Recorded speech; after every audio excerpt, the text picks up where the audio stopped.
الحمدللہ رب العالمین والعاقبۃ للمتقین والصلاة والسلام علی سید الانبیاء والمرسلین اما بعد ان اللہ وملائکتہ یصلون علی النبی یا ایہا الذین آمنوا صلوا علیہ وسلموا تسلیما اللہم صلی علی سیدنا و مولانا محمد وبارک وسلم علیہ۔ حضرت سیدنا شیخ سعدی شیرازی رحمۃ اللہ تعالی علیہ بوستان سعدی میں نقل فرماتے ہیں کہ ایک نیک سیرت شخص جو اپنے ذاتی دشمنوں کا ذکر بھی برائی سے نہیں کرتا تھا، جب بھی کسی کی بات چھڑتی تو اس کے منہ سے نیک کلمہ ہی نکلتا۔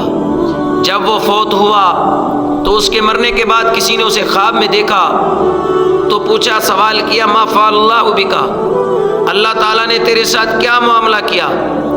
تو یہ سوال سن کر اپنے ہونٹوں پر اس کے ہونٹوں پر مسکراہٹ آ گئی اور وہ بلبل کی طرح شیریں آواز میں بولا کہ دنیا میں میری یہی کوشش ہوتی تھی کہ میری زبان سے کسی کے بارے میں بری بات نہ نکلے، میری زبان سے کسی کے بارے میں بری بات نہ نکلے۔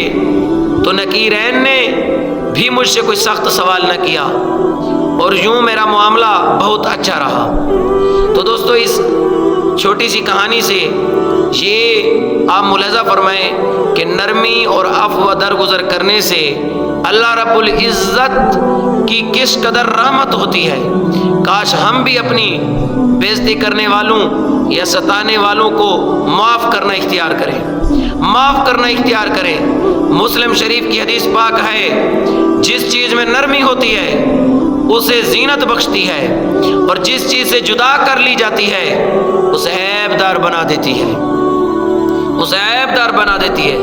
احیاء العلوم میں ہے، ایک شخص دعا مانگ رہا تھا، یا اللہ عز و جل، میرے پاس صدقہ و خیرات کے لیے کچھ مال نہیں ہے، بس یہی ہے جو مسلمان میری بےعزتی کرتا ہے میں اسے معاف کر دیتا ہوں، میں اسے معاف کر دیتا ہوں۔ تو آقا سرکار صلی اللہ علیہ وسلم پر وحی آئی کہ اللہ تعالیٰ نے وحی بھیجی کہ ہم نے اس بندے کو بخش دیا، ہم نے اس بندے کو بخش دیا۔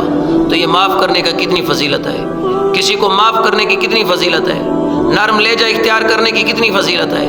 دوستو، حدیث پاک میں آتا ہے، ابو داؤد شریف کی حدیث ہے کہ جس نے غصے کو ضبط کر لیا، جس کسی نے غصے کو ضبط کر لیا، حالانکہ وہ اسے نافذ کر سکتا تھا، نافذ کرنے پر قادر تھا، تو اللہ عز و جل بروز قیامت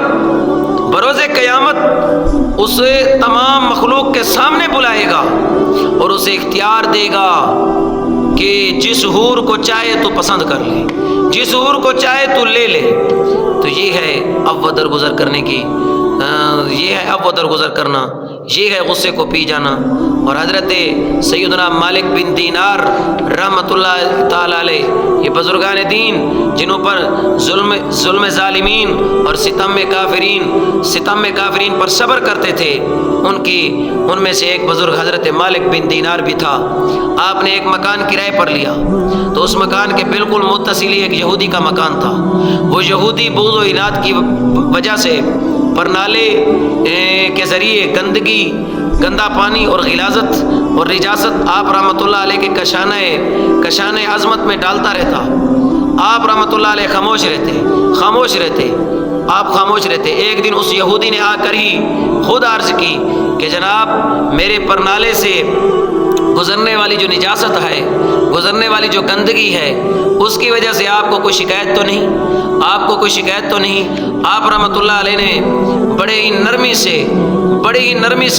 نہایت ہی نرمی سے جواب دیا، فرمایا کہ جو گندگی پرنالے کے ذریعے آتی ہے میں اسے جھاڑو دے کر دھو ڈالتا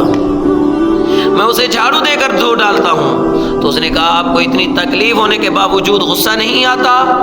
آپ رحمۃ اللہ تعالیٰ نے فرمایا، غصہ تو آتا ہے مگر پی جاتا ہوں، اس لیے کہ رب ذوالجلال نے فرمایا، والکاظمین الغیظ والعافین عن الناس، غصے کو پی جانے والے، لوگوں کو معاف کرنے والے اللہ کو بڑے پسند ہیں، اللہ کو بڑے پسند ہیں۔ تو دوستو، جب یہودی نے یہ جواب سنا تو جواب سن کر وہ یہودی مسلمان ہو گیا۔ نگاہ ولی میں وہ تاثیر دیکھی، بدلتی ہزاروں کی تقدیر دیکھی۔ نگاہ ولی میں وہ تاثیر دیکھی، بدلتی ہزاروں کی تقدیر دیکھی۔ دیکھا آپ نے کہ نرمی کی کیسی برکتیں ہیں کہ یہودی نرمی سے متاثر ہو کر وہ مسلمان ہو گیا۔ تو ہم سب کو چاہیے کہ ہم بھی نرمی سے پیش آئیں، دوسروں کا خیال کریں، اب وہ درگزر اختیار کریں۔